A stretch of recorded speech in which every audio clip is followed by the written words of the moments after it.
అనంతపురం జిల్లా గుత్తి పట్టణంలోని మెయిన్ రోడ్లో ఉన్న Sabiha steel and iron traders షాప్లో దొంగ చొరబడ్డారు.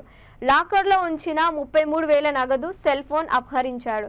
పాపం దొంగకు సీసీ ఫుటేజ్ ఉందని గ్రహించలేదేమో. ఏం చక్క నిద్రపోయేవాడిలా నటించి తన వెంట తెచ్చుకున్న ఇనుప రాడ్డుతో షట్టర్ తాళాలను ధ్వంసం చేశాడు. అంతటితో ఆగలేదు. వెళ్తూ టేబుల్ పై ఉన్న సెల్ ఫోన్ వెంట తీసుకెళ్లాడు.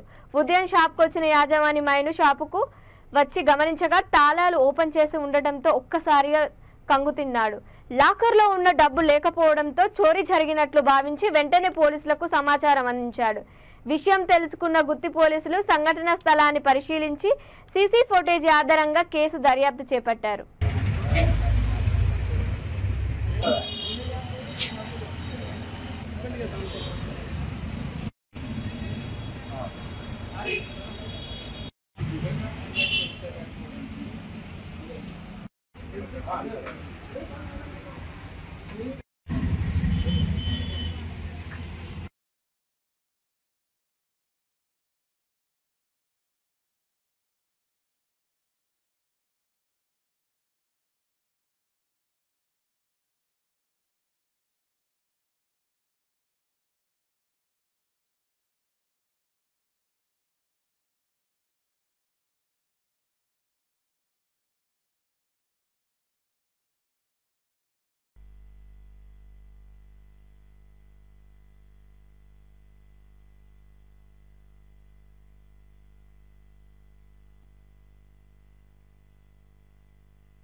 నా పేరు కేఎస్ మైనుద్దీన్ అండి.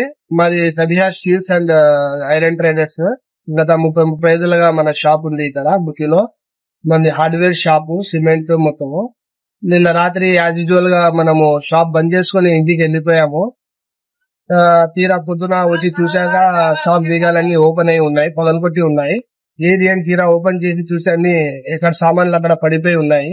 లాకర్ లో ఉన్న 33,000 క్యాష్, నగదు ప్లస్ ఒక మొబైల్ ఫోన్ చోరీ అయింది. మేము పోలీస్ కంప్లైంట్ ఇచ్చాము.